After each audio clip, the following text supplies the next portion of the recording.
Ford made a dive at the gates. Hang on. Not ready. Lights still flashing.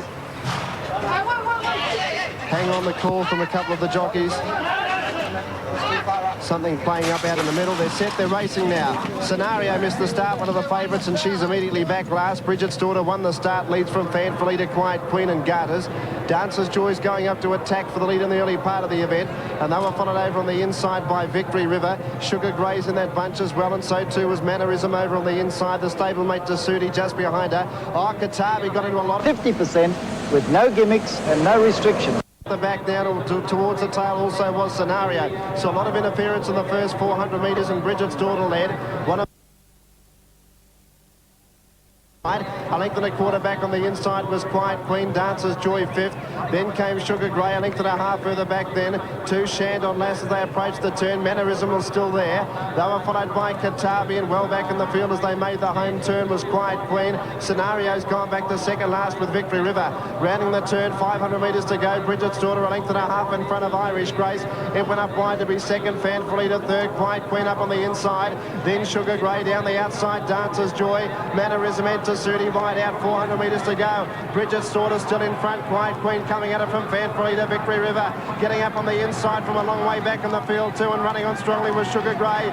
200 metres left to go though. Getting right up on the inside. Victory River's claimed the lead from Quiet Queen. Victory River just in front. Quiet Queen, Victory River, Quiet Queen. I think Quiet Queen has just won this from Victory River. Vital Curves flashed up in the centre for third. Then Bridget's Daughter and Mannerism close up in a thrilling go. Irish Grace next in from Sugar Grey and Fanfully to Garters. Well back to Sudi and Scenario. Then came well back Shandon Lass with Proud Prancer, Dancer's Joy. Lady Madonna never in it, and she was towards the tail, and Katabi after that bad Pratt was a mile back in the race, never got into it.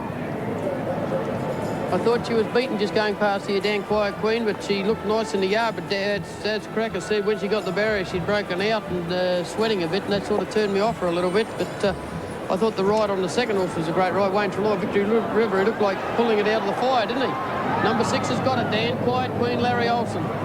Number 6, the winner, Larry, won the Cup 3 years ago on Kensai, and he gets up in the last event, just won. Good run, the second horse. Here's the start. There was a lot of interference at the start. Plenty of horses were playing up. And Scenario missed it 2 lengths. Victory River also missed the start. She was back second last, and Vital Curves from the wide barrier also had to go back. But it wasn't long after this. Have a look for the horse in the yellow and red colours in about 5th place and going to 4th now. Katabi, she gets into a lot of trouble. She's obscured, but have a look at the third bunch of horses, and she's in that pack with Garters. Look at now, one horse hit the rail. Yep. Katabi got checked, the field disassembled, and that really put those 2 fillies out of business. That was the finish of them, Dan. But this filly, Quiet Queen, she had good form for a race like this too, but the sweating up a little bit just made it a bit of a risk to back her. But there she is now with Larry Olsen riding her on, and she's shifting out onto the track with a stick in the left hand. She's the second horse in. See her starting to shift out now, Dan. She's coming out to the middle of the track, and they've finished out pretty wide, and the horse that went along the rail was Victory River. Couldn't quite snatch the major end of the prize, with Wayne Treloar riding very hard down on the inside. But both fillies fought very hard to the line there, and I did think for a moment here, 50 metres out, that Victory River was going to get